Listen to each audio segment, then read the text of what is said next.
YouTube లో వాడికి ఎన్ని మిలియన్ చూస్తే 2 లక్షలు రావాలి? ఏదో ఒక 10 పాటలు అట్లా ప్రొడ్యూస్ చేస్తే ఒక పాట హిట్ అవుతుంది, వానికి 2 లక్షలు 4 లక్షలు వస్తాయి.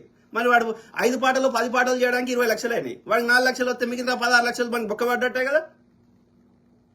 కాబట్టి వీళ్ళకి యూట్యూబ్ ద్వారా పైసల కంటే కూడా యూట్యూబ్ లో పైసలు రావాలంటే ప్రతి వీడియోకి మంచి మిలియన్స్ ఆఫ్ వ్యూస్ రావాలి రెగ్యులర్ బేసిస్ లో, అప్పుడు కొన్ని పైసలు వస్తాయి. అది కూడా పెట్టుబడి లేకుండా వీడియో కంటెంట్ తీస్తే. అదే పెట్టుబడి పెట్టి సినిమా తీస్తే లేకపోతే ఫోక్ సాంగ్స్ తీస్తే ఇంకో సాంగ్ తీస్తే ఖర్చు అవుతుంది, కాబట్టి వానికి వచ్చేది పెద్దగా ఉండదు. ఓన్లీ హిట్ సాంగ్ ఆడికాడికి వస్తాయి, మిగిలిన వాడికి పీక్తాయి, బొక్క అవుతుంది. వాడికి బొక్క అయితే నష్టం అవుతుంటే వాడికి ఇంకేం తీస్తాడు? సో కాబట్టి వీళ్ళందరూ యూట్యూబ్లలో పైసలు సంపాదించడం కంటే కూడా, ఎందుకంటే వీళ్ళ ఖర్చులు ఉంటాయి, వీళ్ళకి ఆఫీస్ ఉంటుంది, వీనికి జీతాలు ఇచ్చుడు ఉంటుంది, ఇవన్నీ ఉంటాయి. ఒక చిన్న మీడియా సంస్థ కూడా 60,000 నుంచి 1,00,000 రూపాయలు ఖర్చు ఉంటుంది. ఒక్కొక్క ఎంప్లాయీకి 20 నుంచి 30,000 మినిమం జీతం ఇవ్వాలి. ఓకే.